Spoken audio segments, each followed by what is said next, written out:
Mini cakes naman tayo for today's video. Mga mi, tara na G!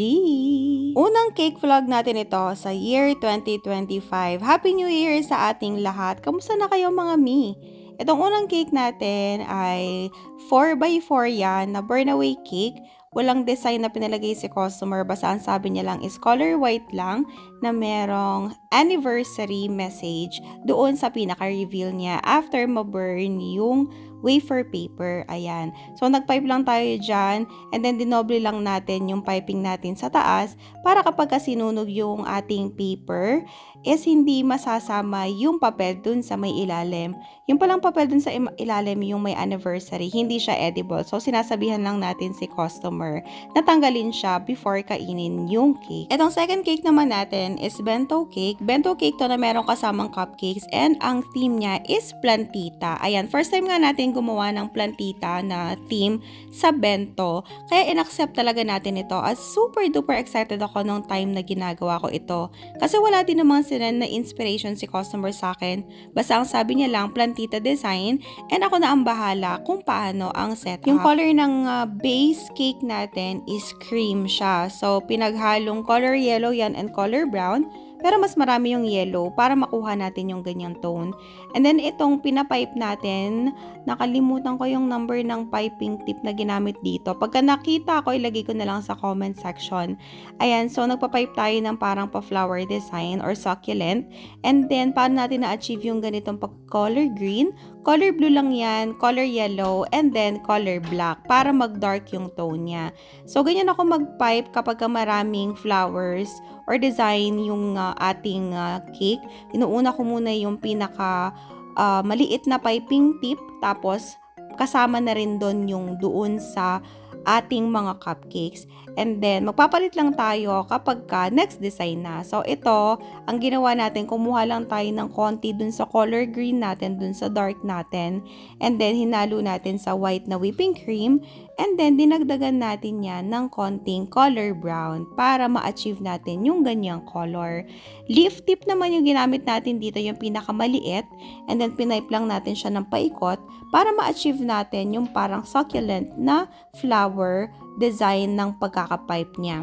Sa ngayon mga mima ko, nagpapahinga pa lang din ako dahil nakabakasyon pa rin ako. Nag-start ako na nag-schedule ng mga cake orders starting tomorrow, pero konti pa lang muna yung mga in-accept ko. So, bali, ang ginawa ko is konti na hanggang sa parami ng parami.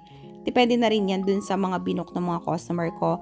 Ewan ko, alam ko na yung mga bakers kapag Christmas and kapag New Year, napakadaming pa orders.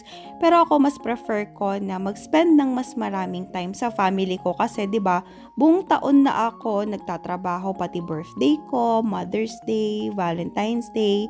Lahat yan, pinapatulan ko, nag-a-accept ako ng order.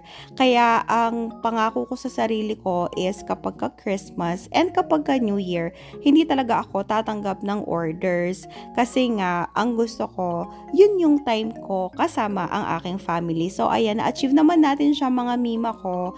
And, ayun, mag-start tayo gumawa ng mga bagong cakes natin starting tomorrow. Ito naman yung nilalagay natin na color white na pa-dots-dots dito sa parang cactus natin.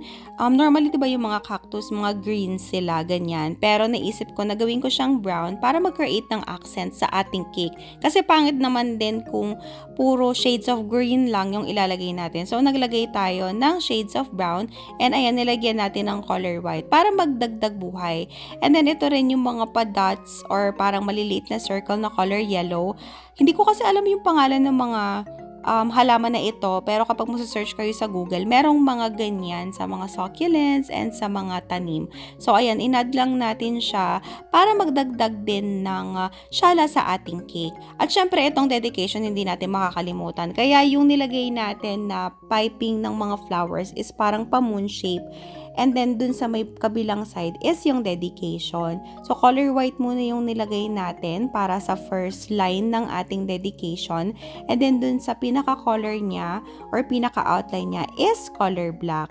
para kapag in case na magkamali tayo, madali lang siyang scrape off. And at the same time, kapag ka nag-stain or humawa na yung kulay ng ating color black, hahawa siya dun sa pinaka-first na outline natin, which is yung color white.